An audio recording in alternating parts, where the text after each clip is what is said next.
Estamos en... Bien.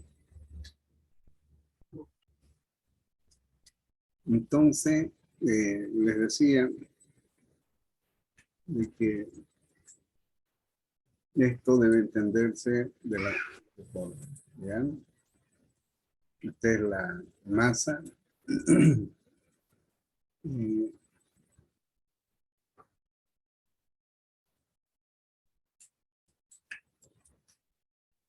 masa de pomelo, ¿listo? De pomelo. A ver.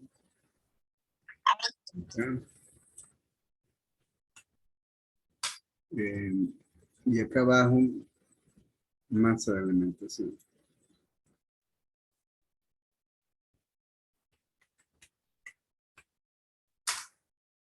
Bien.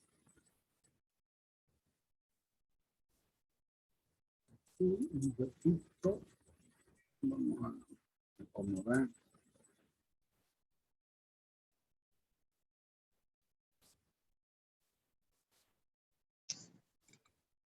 Aquí.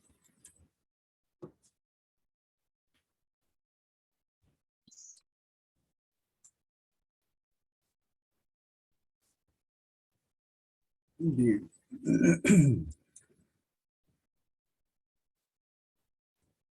Entonces, aquí es por, en este caso, por F, ya es la alimentación.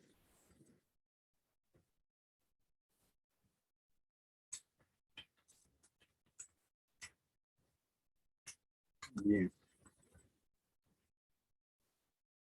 Entonces, como ustedes observan acá, este balance queda relacionado a uno de los componentes que estamos analizando en este sistema. Ya, alimentación, estamos refiriendo a la masa de poner lo que hay en la alimentación. ¿Listo? Y que es igual acá.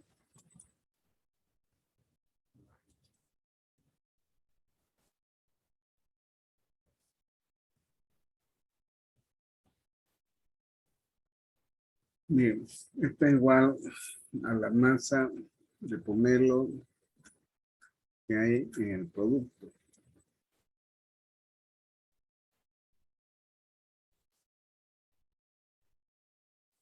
Bien.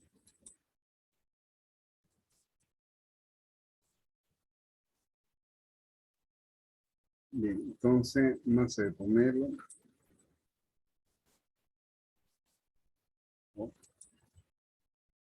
Y aquí es masa de producto.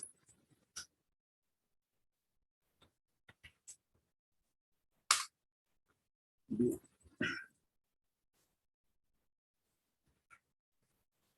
Por masa de producto.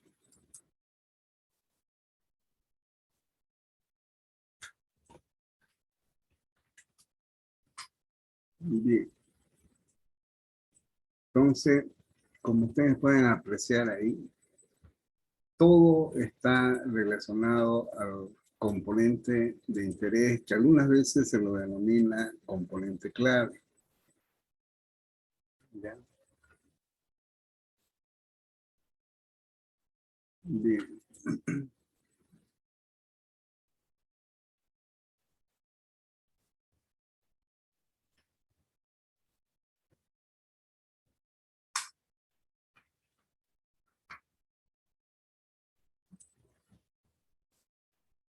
Bien, entonces acá es masa de pomelo, masa de salida, voy a poner, o de evaporado.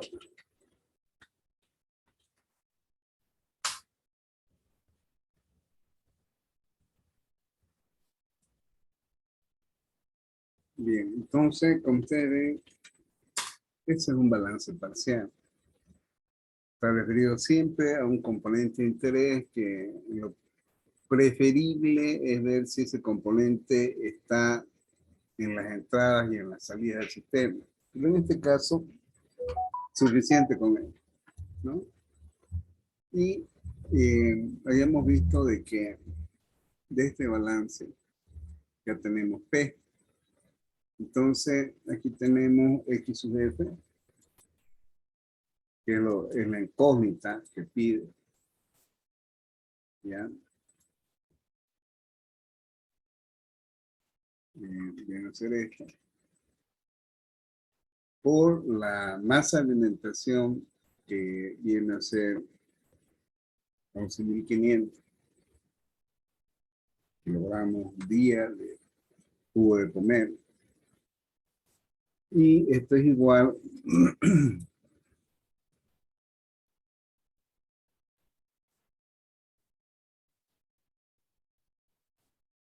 ya, tenemos acá de que el producto X sub F es 0,5.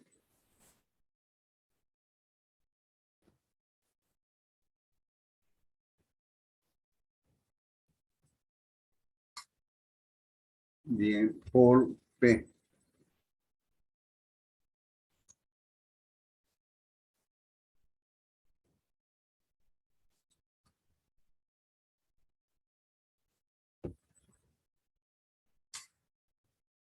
Y P, no sabemos, P ya lo determinamos, es 8.500.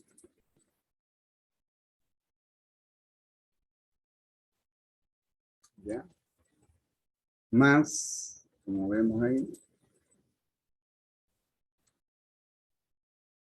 más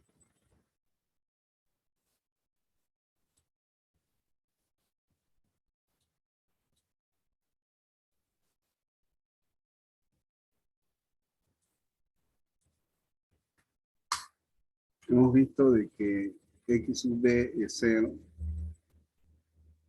¿Ya? A ver, voy a checar un poquito. Ya, dio. Acá es 0 por, en este caso, 3.000 kilogramos de agua que se evapora. Bien.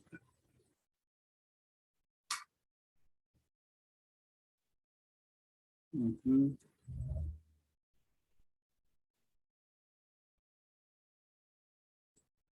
Entonces, este es 0. Y aquí tenemos de que X sub F es igual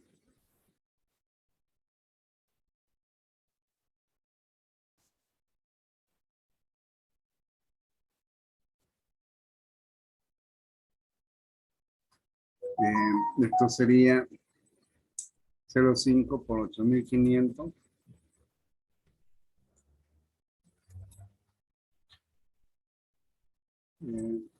dividido entre 11.500. En realidad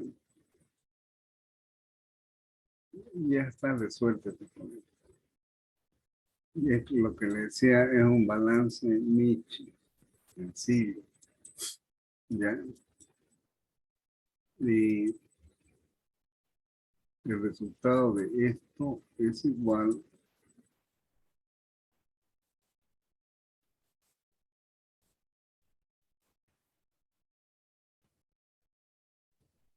a ver,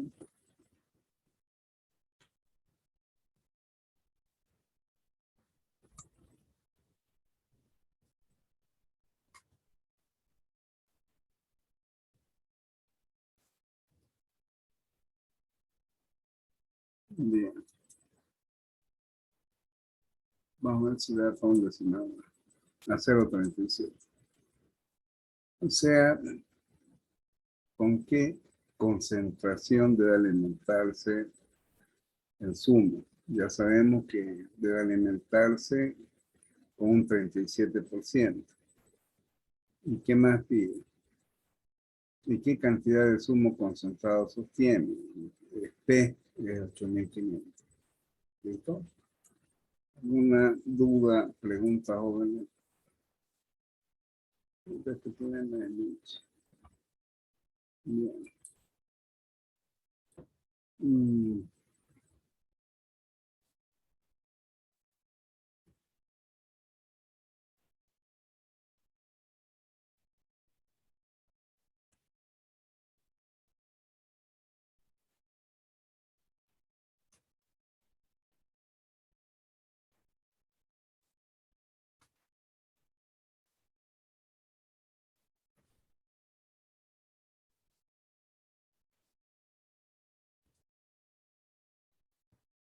Ya, esos son los resultados. Listo.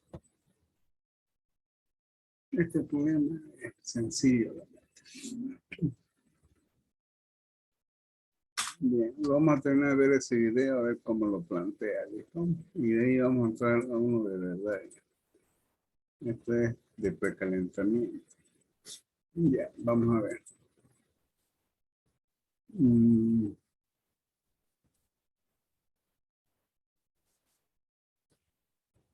¿Dónde está? Acá.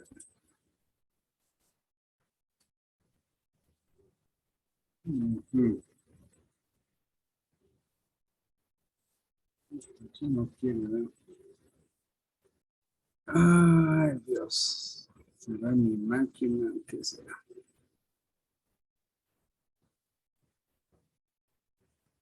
Bueno, lo tengo.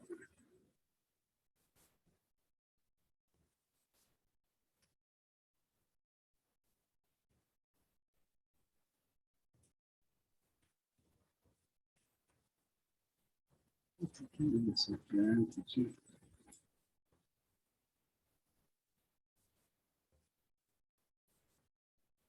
¿Se observa, jóvenes? Corriente de entrada. Sí, se observa. Con P de la corriente de salida en kilogramos día. Por lo tanto, vamos a plantear unas ecuaciones que nos permitan calcular estas incógnitas. Se trata de un sistema estacionario en el que la entrada debe ser igual a las salidas. La entrada igual a la salida. Esa es la ecuación de nuestro balance de materia. No tenemos reacción química, por tanto no hay generación y consumo, no tenemos acumulación en el sistema porque es un sistema estacionario. Y lo primero que vamos a hacer es un balance, bueno, al único equipo que tenemos en nuestro sistema, que es el evaporador. Por lo tanto, vamos a hacer un balance global al evaporador. Y vamos a hacer total a las corrientes. Total, corriente de entrada F kilos día, igual a corrientes de salida W kilos día de agua más P kilos día de zumo concentrado. Si sustituimos valores vemos que en la ecuación presenta dos incógnitas. Una sola incógnita, puesto que conocemos la F y conocemos también la W. De aquí despejamos la P y vamos a saber la cantidad que es el número básico de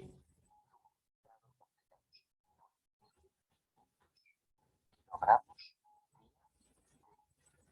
como concentrado. Y ahora vamos a hacer un balance global. Por supuesto, todos los sistemas lo que tenemos no tenemos más equipos que uno, pero parcial. Y lo vamos a hacer a los sólidos que tiene ese zumo para ver la concentración,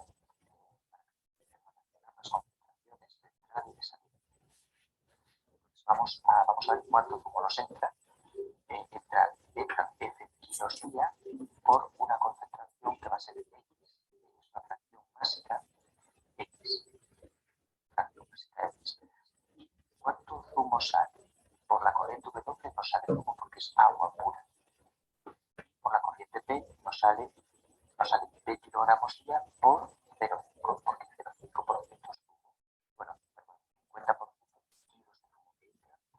Igual a, por W no sale nada, y por P sale P por 0,5 kilos día de zumo. Y de esta ecuación, conocida la P, sacamos inmediatamente la X. No necesitamos resolver el sistema, se resuelven las ecuaciones de modo independiente.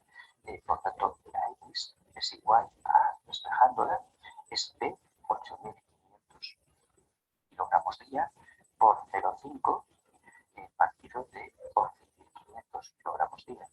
Y esto nos da la fracción básica de zumo a la entrada, que es 0,37. Es decir, el zumo a la entrada tiene un 37% Bueno, es lo que hemos sacado, ¿no? de concentración. El evaporador evapora parte del agua, 3 toneladas al día, y genera un zumo concentrado del 50%. Y bueno, jóvenes, como les decía, este ejemplo es sencillo, ¿no? Pero vamos a ver realmente la importancia de los evaporadores dentro de la industria cañera, y de ahí entramos a hacer un cálculo de verdad. Para empezar hoy día y terminarlo mañana. Un ratito vamos a buscar algo que el primer día de clase yo les dije, vean este video. Y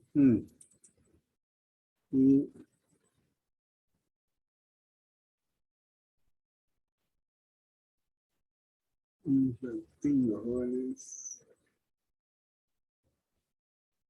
A ver, esto de acá.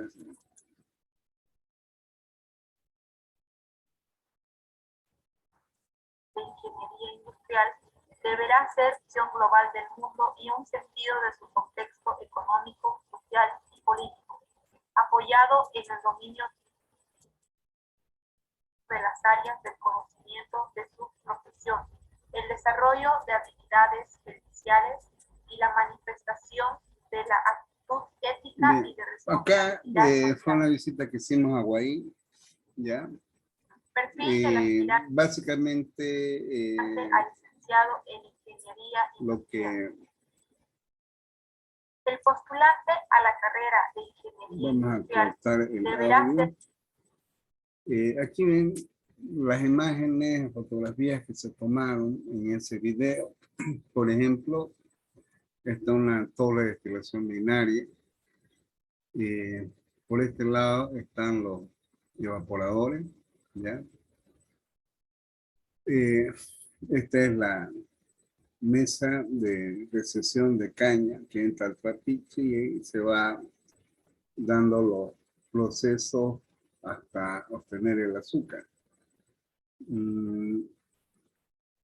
Entonces en este video que yo hice hacer ahí, más que todo fue con la finalidad de que sepan, ¿no?, qué es lo que es ser, dominar un ingeniero industrial. Pero digamos en este caso las imágenes son tan nítidas, tan buenas que sobre esa visita es lo que se desarrolló este video. De tal manera que hay algunas partes, por ejemplo aquí es la parte en que se estiva, el estivamiento y almacenamiento del azúcar, ¿no? Pero hay una imagen donde están los evaporadores. Todo lo que están viendo acá, esos son los evaporadores de múltiple efecto, ¿ya? Por ahí parece ser que hay una imagen donde se pueda visualizar de forma más nítida, pero parece que no. A ver, sí. Bueno, estos son otros equipos. Parece que no hay. Entonces. Acá estamos los evaporadores. Esta es la imagen. Estos son los evaporadores que permiten concentrar el jugo que entra, por decirles, con 12 grados Brix y salga de acá con 50 grados Brix. Entonces, la finalidad de estos equipos de evaporación, más que todo, tiene que ver con la concentración de soluciones que se alimentan, eliminando la masa de agua, ¿ya? Ese es el objetivo de los evaporadores. Los que vieron y en el diagnóstico llenaron algunos de ustedes lo que son los evaporadores para leche condensada, eliminar el agua y concentrar prácticamente la leche, el 90% es agua, ¿ya? Y concentrar esa leche, ¿no? Bien, ese es el objetivo, ¿ya? Aquí vamos a entrar a ver un ratito el tema en sí.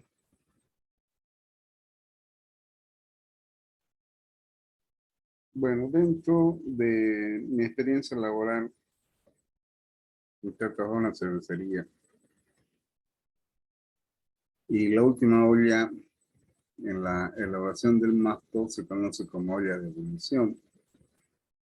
Es un término que en realidad viene a ser un evaporador simple.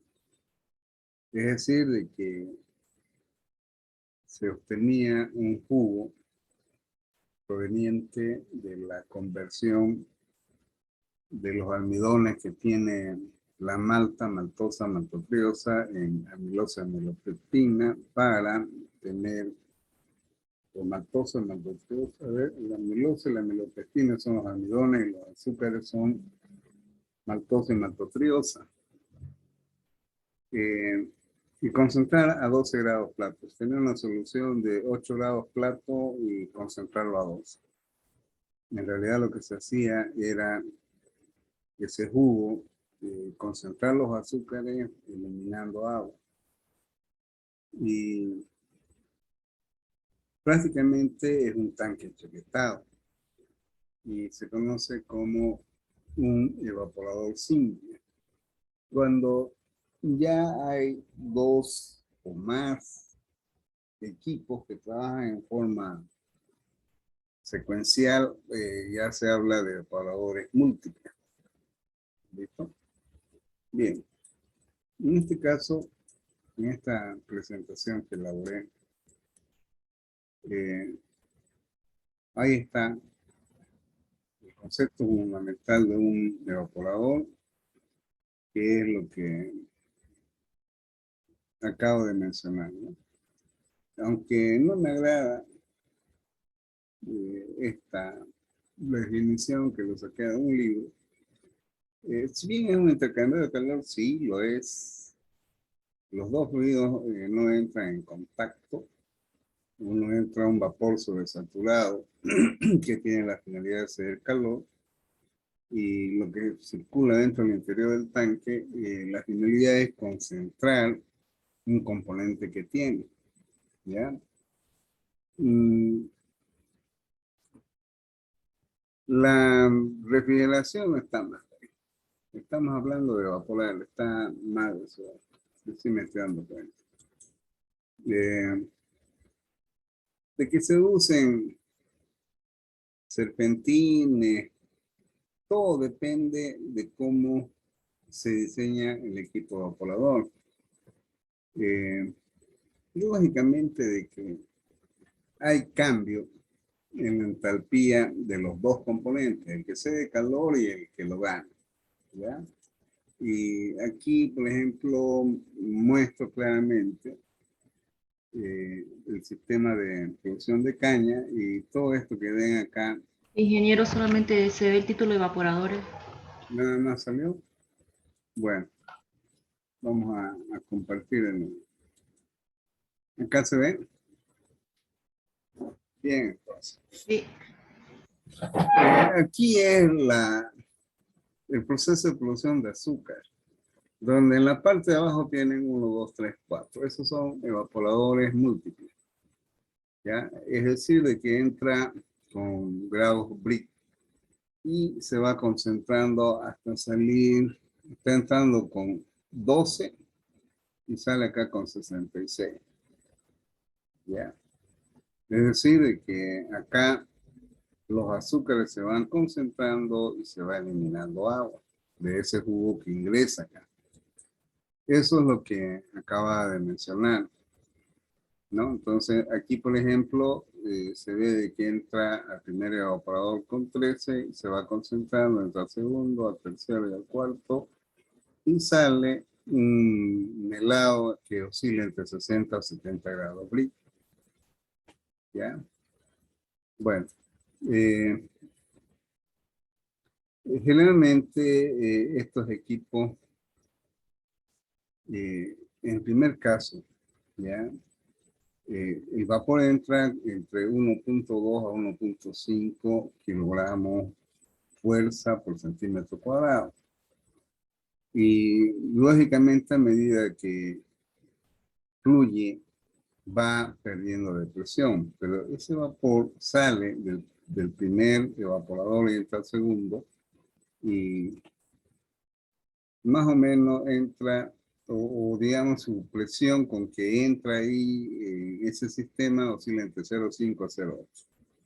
El tercer efecto, la presión es menor y así sucesivamente, hasta que sale un vapor que ha sido agotado y que ha ido cediendo calor y también sufriendo, en este caso, cambios en sus propiedades termodinámicas, entra como vapor sobresaturado y sale como un vapor húmedo, ¿ya?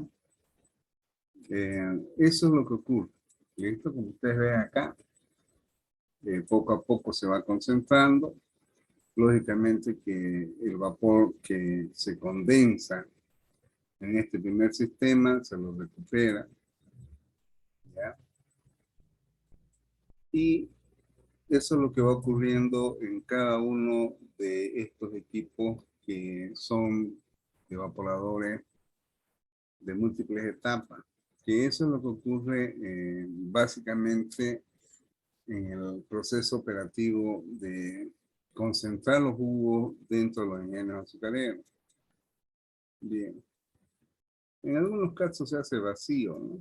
El vacío tiene la finalidad de bajar el punto de ebullición. Y hoy en día la mayoría de los sistemas usan un equipo para hacer vacío para trabajar a menores presiones. Por ejemplo, en la leche no es conveniente muchas veces tener a altas temperaturas porque se desnaturalizan algunas proteínas. Consiguientemente, es necesario eliminar los microorganismos, pero en lo posible, llegando a tener ese mismo efecto que ocurre a altas temperaturas, pero a bajas presiones y temperaturas inferiores, para evitar de que, en este caso, las proteínas sufran un deterioro.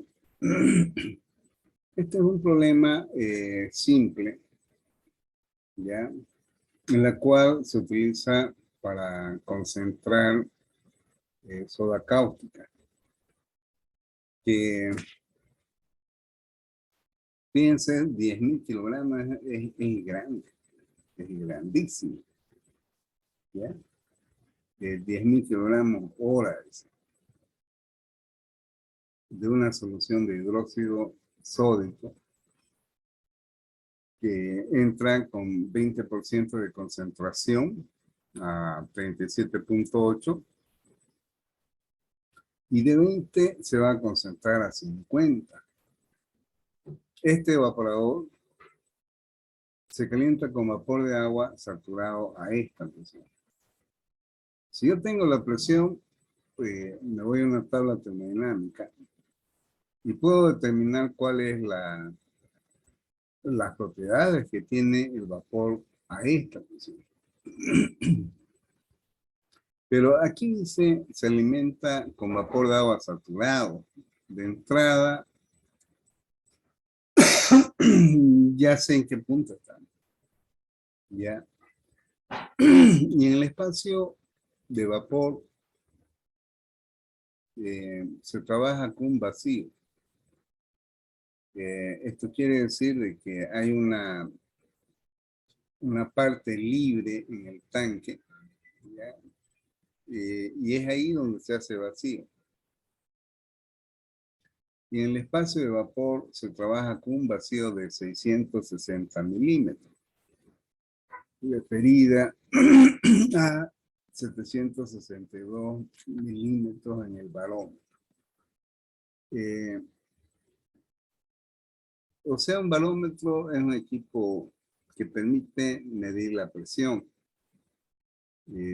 pero generalmente más se lo utiliza en este caso, podemos decir el caso de Asana, ¿ya? Y aquí, bueno, aquí está hablando de usar un sistema de vacío y que está referida a esta presión en el barómetro, ¿no?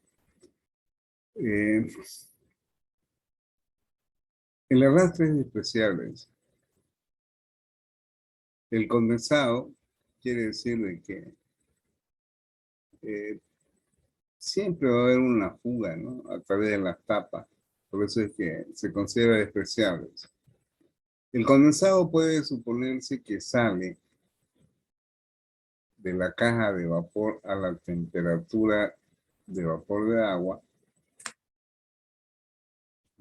Se hace un trabalengua. Y que las pérdidas de radiación son despreciables. ¿Cuál es el consumo de vapor de calentamiento? Y habla de un coeficiente global en el equipo. Esto es como parte de del enunciado, habla de un intercambiador. En realidad es un intercambiador de calor, en que un fluido se calienta y el otro se enfría, ¿no? Y pide encontrar el área de superficie de calentamiento. Lo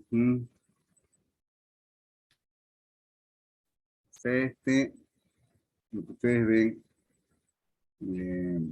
este es un evaporador simple, parecido al que tenemos ahí en la universidad. Después del caldero existe un tanque enchaquetado, que es lo que yo les decía a ustedes, que prácticamente es un evaporador simple, ¿ya?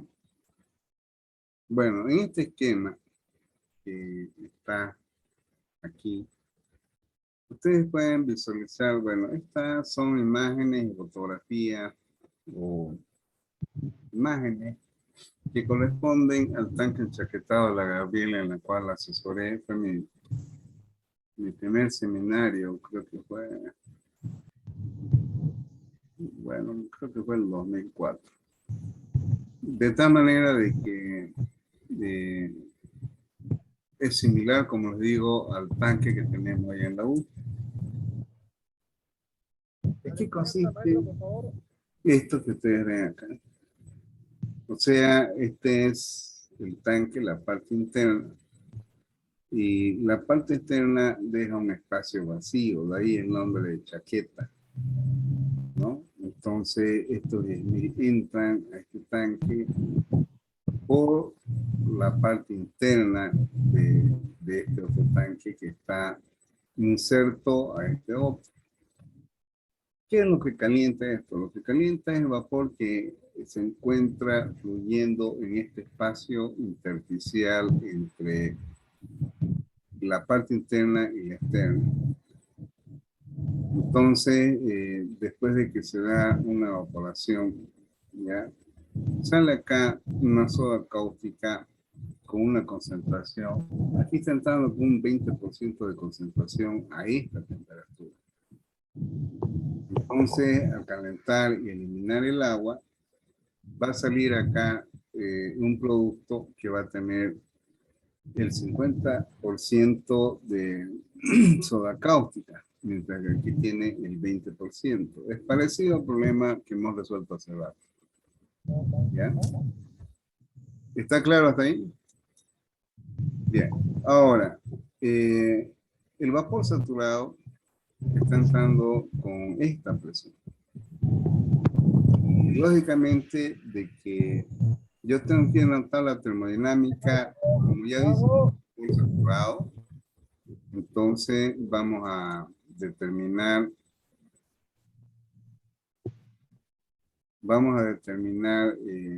la temperatura y otras propiedades termodinámicas con esos datos.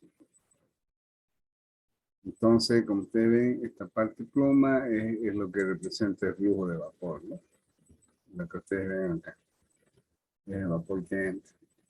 Calienta y se decalienta. Ya, por acá arriba sale vapor. Ya, no hay arrastre de soda cáustica. Y hay una parte en la cual se hace vacío, en la parte superior. ¿Ya? Entonces se hace una presión de vacío que va a permitir bajar el punto de ebullición. Bien. Aquí, como ustedes ven, ya, al igual como en el problema hace rato, lo que nosotros estamos analizando es el balance de materia que ocurre con respecto al tanque interno, donde está esa masa de color café. Entonces, en esa parte del sistema, F es igual a L más B. Y F es igual a 10.000. L hay que determinarlo. B es la masa de agua que se evapora, donde también hay que determinar. Pero, ¿qué facilita en este balance de materia? Facilita el aplicar un balance parcial con respecto al componente de interés, que en este caso viene a ser la concentración de soda cáustica. Este balance parcial vendría a ser F por X de F más L por X sub L más B por X sub B. Donde X sub F, o aquí es B por favor, ¿ya? X sub B. Y bueno, haciendo eso, al igual como el problema que resolvimos hace rato, es fácil determinar lo que vamos a obtener, ¿no? Entonces, como ustedes ven, F igual a L más B, pero la alimentación es de 10.000 kilogramos hora de soda cáustica con 20% de concentración. Entonces, aquí, aplicando ese balance parcial, sería 0,2 por 10.000. Acá es 0. Acá es 0,5, que es la concentración, y le conocemos L. Y obtenemos, si ustedes se fijan, acá una ecuación 1, que tiene dos variables que no conocemos, que son el L y B, y acá tenemos la segunda ecuación, ¿no? Donde al resolver esto, ya, de entrada determinamos de que lo que vamos a obtener como producto de concentrar la soda cáustica, vamos a obtener 4.000 kilos hora de soda cáustica concentrada, con un 50%. ¿Ya? Entonces, en este caso vamos a tener 0,5 por 4.000, vamos a tener 2.000 kilogramos de soda cáustica y 2.000 kilogramos de agua. Volvemos a ingresar de aquí a un minuto, se nos va a agotar.